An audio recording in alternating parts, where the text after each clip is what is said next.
Again, Kevin Cup from Supermicro here. We are going to show you in this video clip how we've plumbed out VLANs on our switches that are in a leaf and spine configuration. These are Supermicro switches, so we've dug into our lab here to give you how we've actually baked and cooked the back end to be able to support a Neo Cloud or Neo Cloud services or GPU tenant services. So I want to focus on the L3 switch for a moment. This switch is the switch that is this the device that gets out into our corporate network and gives us access out onto the internet. We'll get into detail of how we're doing natting and switching the addresses a little bit later in another particular video clip, but we're going to focus on really the L3 switches and layer 2 switches in the configuration. So to the left of me is our L3 switch, our switch that we've logged in through an SSH connection. And the one to the right here is one of the leaf switches where we've actually plumbed out the corresponding VLANs to support our IP floating addresses that are going to be serviced through the control plane of our shards. That be north, south, east, and west. And those Kubernetes compute devices that are part of each of those control planes with floating IP addresses. So we'll unpack this a little bit later and show you how this all comes together here within our Neo Cloud setup. So I'm going to focus on the L3 switch or the switch that gets out into our corporate network. The first thing we want to typically do here is we want to show our VLANs, right? Our VLANs that we've actually plumbed out. So VLAN 901 is one of those VLANs. So just do a typo here. Um, so we want to show basically the 671 VLAN is where we're actually making a connection into that control plane of north, south, east, and west of the control plane itself. And then each of the Kubernetes compute that are participating in these control planes are broken down into VLAN 901, VLAN 902, VLAN 903, and then VLAN 904. So this would be basically the what referred to as the North Shard for services which the virtual machines are going to utilize through our subnets that we've defined to each of these VLANs.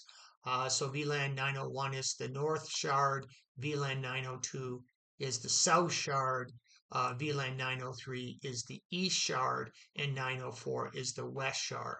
And each of the control planes will connect into the 671 VLAN corresponding.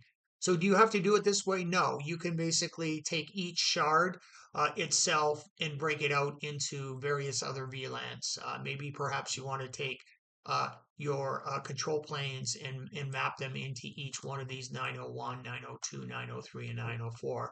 We happen to, because we have a lot of resource constraints, we've actually put it into our VLAN 671 to support it. There are many ways you can slice and dice this within your Neo Cloud setup.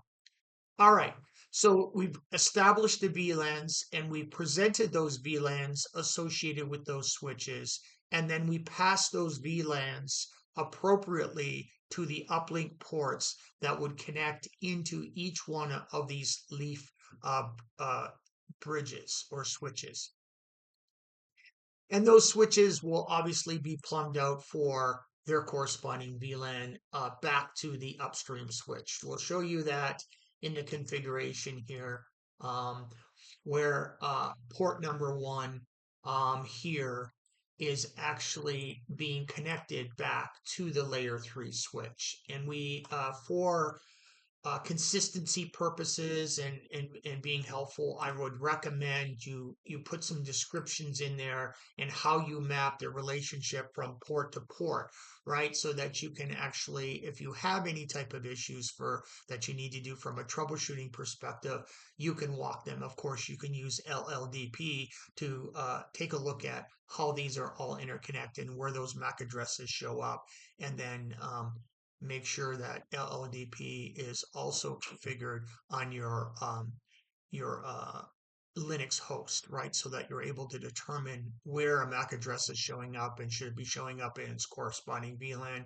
Uh, and then you get into the notion of pinging each of these particular IP addresses. Sometimes those IP addresses are not pingable, so you have to be able to have a good understanding of your network topology.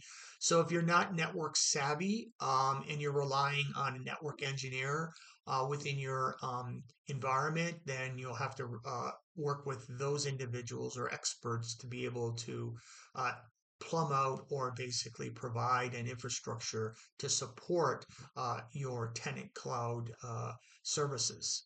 All right, so you can see here we've actually allowed those VLANs and they're all tagged across an 802.1q trunk that exists. And you can see here I have LDAP configured, LLDP, sorry, not LDAP, LLDP configured so that you can easily determine what's physically connected on my upstream peer.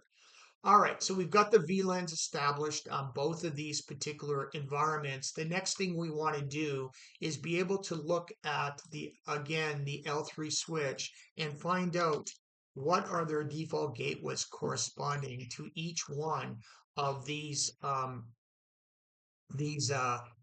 shards.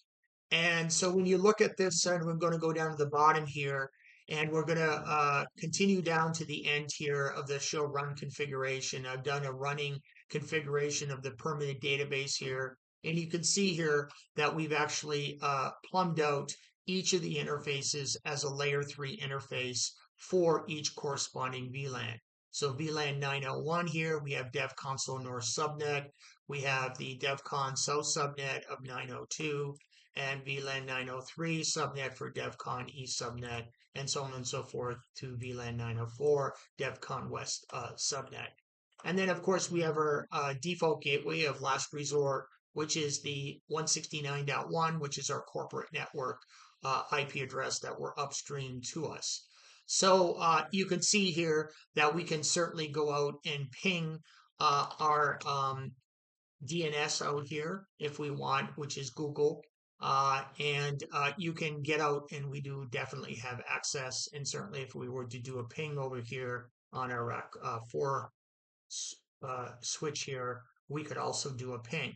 So we have full access out to the internet. So when we instantiate these VMs or containers, we're able to go out and perform the necessary tasks to provide our tenant folks, such as if they're running a flavor of Linux, be able to ping out to the internet.